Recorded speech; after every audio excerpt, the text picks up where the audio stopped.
coaching job, and he did not call the plays. But nobody held that against him. But it's seemingly being held against Eric Bieniemy. So I agree with Mike Tomlin. But the problem that I have with Mike Tomlin saying this, Mike Tomlin has been a head coach for 14 years. Mike Tomlin has not hired a black offensive or a black defensive coordinator. Now, this is what he said. He says, I always do what's in the best for our organization. I believe in hiring from within in most cases. I'm highly sensitive to it, but I don't regret having a black coordinator. Skip, what the hell do you think those other teams are saying? They're hiring the best person for the job. You're doing exactly what you say they should not do. I'm not letting you off the hook with this, Mike Tomlin.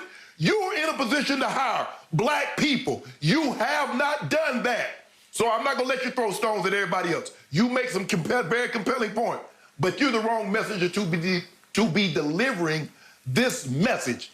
Until you hire people of color, I don't care nothing about I hire from within, because I've seen you going outside and hire. If I'm not mistaken, Todd Haley was not within that organization. You hired outside of that. So don't give me that you always hire within. You could have, because you're in a position to do so, but you have not. And you use the very argument that they use against us. I hired the best person for the job. I hired from within the organization. So the most compelling point of all was just made by you, Shannon Sharpe, about Mike Tomlin. I can't defend this either. Yeah, I call it like I see it. Yeah, I don't get it either. And the greatest irony of all is the man whose name is on the Rooney Rule, a founding father of the Pittsburgh Steelers, the rule that requires NFL teams to interview minority candidates, at least 2 of them per job opening. Right. It's Rooney. It's the Steelers, and yet they've never had a black coordinator on offense or defense. Man. And so Mike Tomlin's conclusion was, I don't know how to fix it. Well, you could start at home. You know, you could start right under your own nose. Hey, Skip, my house is leaking, but I don't know how about repair that? How about to repair the leak to your house, but you want to be a carpenter and go fix everybody else's house, but you don't want to fix your own damn house. Repair your house first, because I see your house is not in order. So he made the point that we've lost some good black coaches along the way. Ray Horton, he mentioned Scotty Montgomery, went back to college. Kirby Wilson, who was involved in that terrible house fire. But the point is that they just had a chance, you know, to go outside, and he brought in to interview Hugh Jackson and Pep Hamilton for their offensive coordinator, and then elevated Matt Canada, who is not black. So I love Mike Tomlin. I always tell you, if I could play for one coach, I'd want to play for Mike Tomlin. And to your point, he made a lot of great points, except they seem a little hypocritical and empty in the end, because he's not putting his money where his mouth is. So when it comes to Eric Bieniemy, Shannon, the sad truth about what's just happened is that what's Eric up to now? I think it's 14 interviews for 13 jobs. Well, you know how the sheepthink works in this league, and I think a lot of owners are sitting back saying, uh-oh, wait a minute. He's had 14 interviews and never landed a head coach job. There's got to be something wrong with him, and I think it transcends whether he calls plays or doesn't call plays. I just think he got interviewed right out of getting a head coaching job, because too many times he was brought in probably just to be the token Rooney Rule interview. So I feel for him. Let me look at it from another perspective. I was also thinking about this. Maybe Mike Tomlin's in a situation where he looks at it like, I'm a black head coach, but I can't have too many of us, because then what are they going to think?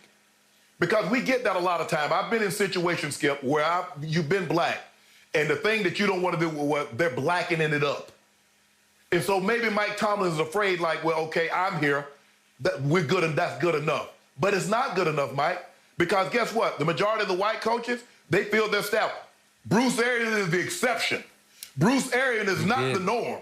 To have a black OC, a black DC, a black special teams coordinator, 2 women, full staff, he's the anomaly. He's not the norm. No. Mike Tomlin is the norm. Where you hire where he's black, but he hired all whites. Yeah. And mostly whites hire normally all whites. Bruh, you keep talking about, I don't know what's going on, but tell me what's going on in your thinking. You keep hiring from within. How's that worked out for you? Since you hired from within, how'd that work it out for you? Yet, Shannon, what do we say? You had one great Bruce Arians. Yeah. What's the league now? What is it? Is it 75% black? 70%. 70% yeah, black. about 70. Yeah. Okay, well, this is just me. How can you blacken it up too much? I mean, shouldn't you have about at least 50% black head coaches? You can't blacken it up too much if you have 75% or 70% players. No, Skip. He's talking about on his staff. I mean, because he's talking about his situation. Okay. No, I'm not talking about around the league. I'm just talking about his staff. Bruce Arians, like I said, Skip, Bruce Arians should get an award. Bruce Arians, so Tampa should get the picks that the NFL says, well, if you hire a black GM and the OC, the Tampa Bay Buccaneers should get an extra 5 picks in the top 4 rounds doing what they've done because nobody else has done that. And that seems to me, you know what, Skip? And they won the Super Bowl. So now what's the excuse? A black guy called the plays, Byron Leftwich. Now, he going to need to get a job next year, or I'm going to need to know why. Yeah. The DC, Todd Bowles. Yeah. He going to need to get a head coaching job next year, or I'm going to need to know why not. A second Keith one. Armstrong need to be in line for an offense or defense. Because, thank you, Skip, Bruce Arians got a second chance, and he's older than Marvin Lewis. No. They talk about Marvin Lewis's age. Bruce Arians got a second chance of a head job, and he's older than Marvin. Great point. So don't give me that Mike Tomlin. You perpetuating the stereotype. You feeding that beast. That argument that they use against us, you fed right into it. Well said. All right, really good points from both you guys. I'm trying to understand the Eric Bieniemy stuff just like we all are because we've been talking about it for months now, and it's hard to make sense of why he hasn't been given that opportunity.